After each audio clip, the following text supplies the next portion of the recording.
Ahli Group CEO Mohammed Khammas is reinventing the way brands engage with their customers in the digital age. I'm Bernd Boosman, and to learn more about that, I'm here with my editor, Jeremy Lawrence. So, Jeremy, you've interviewed Mohammed Khammas. I guess to begin, could you tell us a bit about him and about the company? Yeah, sure. So Mohammed Khammas joined the family firm in 1999, took over as CEO in 2006, I think it was. Ahli Group was a very big family firm that was mainly industrials, in mining, in chemicals, in plastic, just old school industries.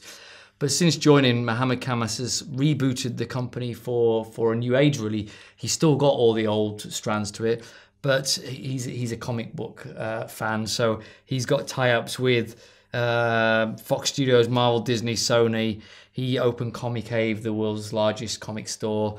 He got the rights for Gold's Gym. He built Outlet Mall, and he started the events company 117 Live. So he's really opened the company up into a new era.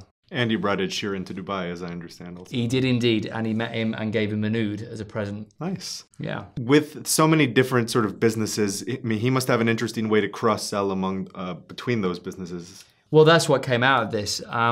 You might think that these are just sort of playthings, these different areas of the business. They're not. He now says that the older industrial parts of the business account for 40% of Ahli Group, and the new ones are 60%. So they are big businesses.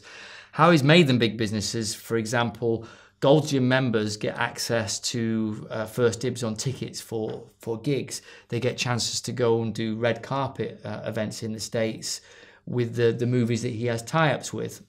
So he organises all kinds of sort of events, networking things, and you become part of an ecosystem if you're in any part of the business of the Ahli Group. That's interesting, because I mean, it sounds to do that, you need to really understand who your customer is. So what is he doing to kind of analyze who his potential customer might be? How is he collecting that information? Funny you should say that.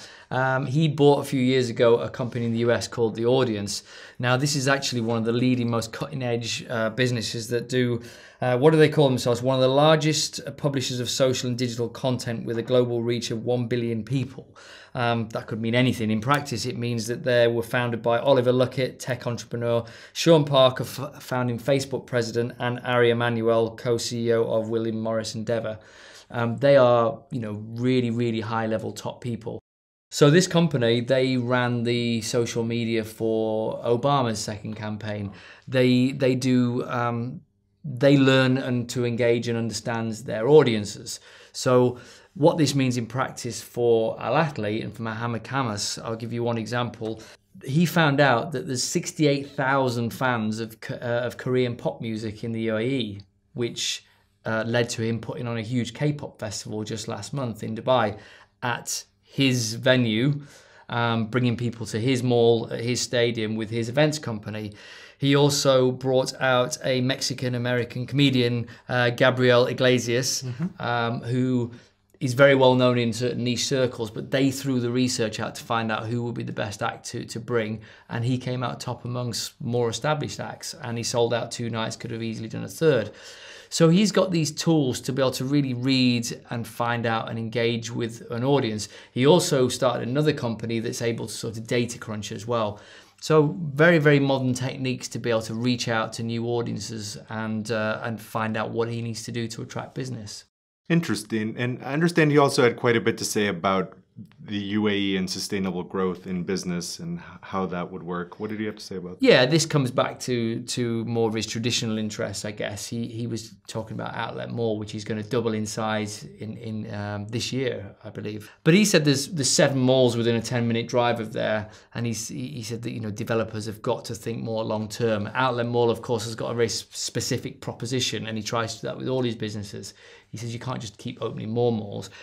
Real estate, he was very scathing about developers who just want to, and landlords who just want to get as much money as they possibly can.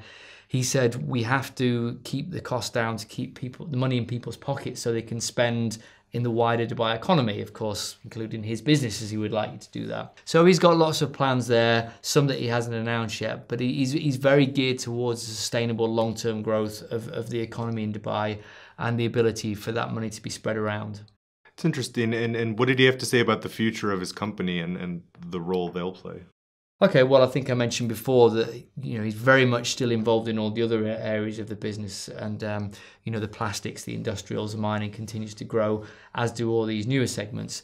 I asked him about an IPO. He said they'd thought about it, obviously, but up to now they'd shied away from it because it's so unique the way he runs his business and the way he thinks about it, that he doesn't want to kind of upset the apple cart. He's finding a really innovative way to do business, and he doesn't want that to change. Interesting. Well, it sounds like an interesting interview. It was a fascinating interview. Thank you, Jeremy.